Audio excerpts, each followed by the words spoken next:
a break, it's a mini episode. Hello and welcome to another Minisode of You Gotta Check This Out with Mike and Dre. I'm the Mike, and this week we go further into some Babylon 5 related and unrelated topics with Dan Alvarez. We explain Slater's Gambit, agree on the best Sonic show, and have an extended conversation about that weird final scene of the episode where a lizard man uses his prosthetic eyeball to creep on a married couple. Anything else on the Ivanova Marcus storyline? And well, I liked her final line, which is the least I could have done was boffed him. And then that's like what brings her like really dramatic acting back to Babylon 5 level where Franklin's like, did you just say boffed? That's the verb you're going to use? It wasn't like I was doing anything. It was like, that's your reasoning of like, I wasn't busy today. I could have just had sex with them real quick. What was it? Did she actually say this line, or is it just in my head? That's boffed is something Marcus would have say that. Yeah, that's why it's okay. That was a perfect way to end that. Yeah. Guys, I got to bring up this backstory. I was doing some research on him. So you mentioned he had general face, Mike. It's even better. I'm going to tell you what I'm going to guess. I'm reading through his IMDb. His biggest role was in Armageddon. So the actor's name is J. Patrick McCormick. His biggest movie he was in, unquestionably, would be Armageddon. Mm-hmm. He was a general. His name in that movie, General Boffer. Nice. It's all connected. Full circle. It's all connected. He boffered him. Yeah. So he's definitely going to try and boff Sheridan, as we know. And yeah, we have that. And as you mentioned, he is just, I'm going to have to kill him. And you're like, said that. Yeah. Kind of weird, man. Yeah, all the thing about how you comrades in arms and now I have to kill them all. Yeah, Earth just does something to you, doesn't it? Yeah. And then we do get like the detonation of this opening chess gambit, really just opening chess preparation, which is Lita Alexander. You called it a gambit. It's a gambit. It's not a gambit. We don't have time to explain chess. It's not a gambit. A gambit in chess is when you sacrifice something. If you just set up all your pieces in place and win, that's called sound chess. He's sacrificing the telepath. It's a gambit. Yeah, I was going to say, is that not the sacrifice? I brought this up and I called it, you could call it a poisoned piece. So I wouldn't call that a gambit. If you put a piece in a proper location, it's not really a gambit. Just because you lick the piece before you put it on doesn't mean it's poison, Dre. How many times do you have to play chess? And I tell you that.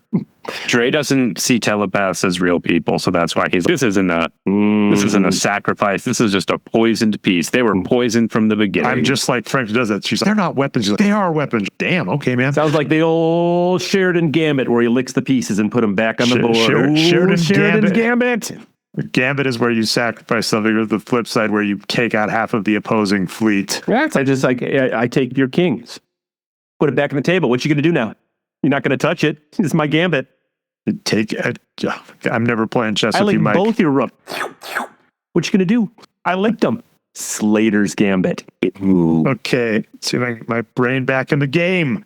Like left court, a telepath has exploded the engine room of my ship piloting the show. I hope that game isn't chess you play against me, because you know what I'll do? I'll take both of your bishops and I'll lick them. Both of them. What are you gonna do? Nothing. I've already licked them. I was not prepped for any of this, Daniel. This was not in the script. This was not in the notes. In the midst of this, notes. We're going to discuss happy endings on the next episode. Happy endings? I thought we were covering Babylon 5. Yeah, that's a good show, by the way. All right, but does it have Adam Pally in it? Is that the one? That's the Adam Pally one. Love him. He's so good in so much stuff. Let's talk that instead of season 5, by the way, Mike. The Knuckles show. Did you see the Knuckles show? I love the Knuckles show. It was that's the best thing that's ever come out of Sonic anywhere. That show was amazing. You didn't see this coming, did you, Dan? All right. And we can go on to talk about Father of the Bride. That usually happens too. Yeah. I will tie that Knuckles show to Babylon 5, and that Knuckles show, unlike the Sonic movies, because it's, like a made for Netflix or Paramount or whatever show, has some really low budget special effects, including there is a puppet flashback where Adam Pally in a Knuckles costume along to a random song is like reenacting a scene. It's not CGI'd. And I was like, oh, you could have just done that. And that relates to Babylon 5, where sometimes you don't need amazing costumes and stuff. You just need good storytelling. Watching the episode, I was like, this is going to be a question. Oh, yeah. Well, I knew right away. And I was like, it's funny because it's grumpy Doc Sleazy and Sneezy and Sleepy, and I would Sleazy, and I kept thinking, like, well, Franklin is obviously Doc, but I wonder who Sleepy is, and I wonder who Sneezy is. They end the show in bed together, and Mike, I'm going to let you explain what the fuck happens here. Well, I entitled this scene "The Creepy Peeping Peepers of a Lizard Man."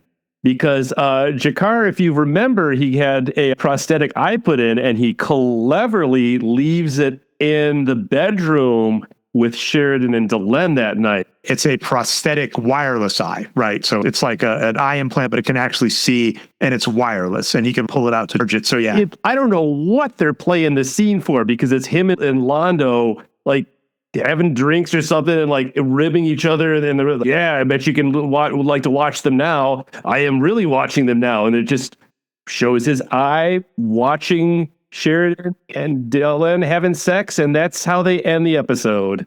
Which was so weird too, because like I remember when he gets the prosthetic eye, that Franklin is, remember, you have to turn it off when you like go to sleep, otherwise it'll still transmit messages. And he's, wait, it works outside of my head? And he's, yeah, you could essentially like use it. And I was like, I don't remember him using it for anything else. Yes. Like throughout the entire show, between him losing the eye to this point, there's so many times you could have been like, oh yeah, Jakar, like he's getting information because he left his eye in a meeting or did something like that. And nope, he decides his best use for his prosthetic eye is to creep on Sheridan and Delenn, essentially just like doing their honeymoon.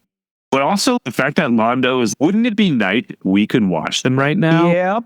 Like that, it's not even so much, it's like obviously it's super creepy Jakar is doing that, but it's also very creepy that Londo, like unprompted, is, you know, it'd be great if we could just watch these two people that we would argue are pretty close friends, people that we like are in high like authority literally formed the modern alliance that is governing the entire galaxy around. You could argue are like the only people that would ever do the right thing if we ever got in trouble. Wouldn't it be great if we could watch them bang? It's worth noting that is in show lore, because that's like part of the Minbari ritual is if you're getting married, you have to have sex in a room with a bunch of religious cast. Yeah, that's been an ongoing theme of people watching them having sex. But also, wasn't it that Len was like, there's 47 steps to get married, and it has to be a big thing, and they're like, yeah, they just eloped on the White Star on the way back to Babylon. No. You're answering this, Daniel. What if this is legitimately part of it? Because the weird thing to me, when you're saying like the 47 steps, I think this is a step. First, befriend a lizard man. Second, give him a prosthetic eye. Third, entice him to creep on you. Yeah, she probably went up to Jakar and was like, hey, we have 2 rituals left. We didn't get to one. You could actually hook us up. You got that prosthetic eye. Can I just put it on the thing and you watch us? And that's might even be why Londo's like, hey, wouldn't it be cool? Because he's like, man, Minbari ritual is this. Wouldn't it be cool? Like, it's not like a best man. They're like, will you be my weird voyeur for the last ritual of marriage? That has to be a Minbari thing. This all tracks. Especially because they're like, not too many Minbari had gotten married, so I bet it is specifically like we have to find a Narn to watch us because they're just, it's so hard to get a Narn on Minbar nowadays to watch anyone elope and have sex. And then also, doesn't that eye, when they put it in his face or in his head the first time, it's transmitting to a TV screen. That's how Franklin is like testing that it's working. So it has the ability to like stream somewhere else. This is like Revenge of the Nerds on Babylon 5. They're like broadcasted everything. Essentially, Londo and Jakar are in a dark room watching the news, and Londo's, what if we can watch them have sex? And Jakar's, if I just Bluetooth this thing real quick, next thing you know. But rest assured, not as much. So this being the official end is funny. I'm glad we all had our own headcanon to explain that scene. I will note, marriage-wise, that eye is borrowed and blue. So there you go. Season 5 for me was when I was in 9th grade, so I'd gone into high school. How far apart are you guys in age, too, in grades?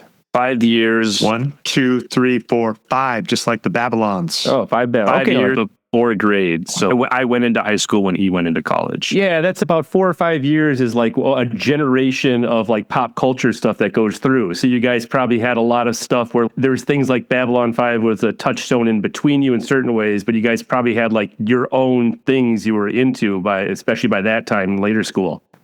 Yeah, I just remember I loved the Psy Corp. That was like my favorite, like the telepaths and like the secret dark police. And I was like, yeah, I like that they're kind of their own entity throughout the entire show. Huh. Are you a baddie? I don't know why. I liked the Borglons too, because obviously I was like, okay, they're of all the races, I think you kind of get drawn to them just watching the show naturally. You get to live in a tank. Yeah, the mystique of it all. But I liked that. I think at one point me and my friends were like, oh, let's play like a D&D Babylon 5 version. And I was like, cool, I'm a Psy Cop. Like, I'm gotta be a Psy Cop. I'm not gonna even try and be anything else. Everyone wanted to be like a ranger or something like that. And I was like, no. Psy Cop all day. Give me the black gloves. Thanks again for listening. Please remember to rate, review, and subscribe wherever you get the show. Next week, we'll be covering the Babylon 5 movie, In the Beginning. And just so Dre can never accuse me of always getting in the last word, here's a clip from Buzzer Practice where Dre gets in the last word. Cheers, all. We're going to do a buzzer practice right now. Here's the buzzer practice. Question the first. What is your last name? Dan Alvarez. Ooh, I'm going to give it to both of you because I had one in one ear and one in the other. I was looking at you both as like double vision over here. All right, but that proves you guys are ready. So the buzzer practice went well. Hey, Dre from the future here. Just noting that I actually did barely win this buzz-in on the question that doesn't matter.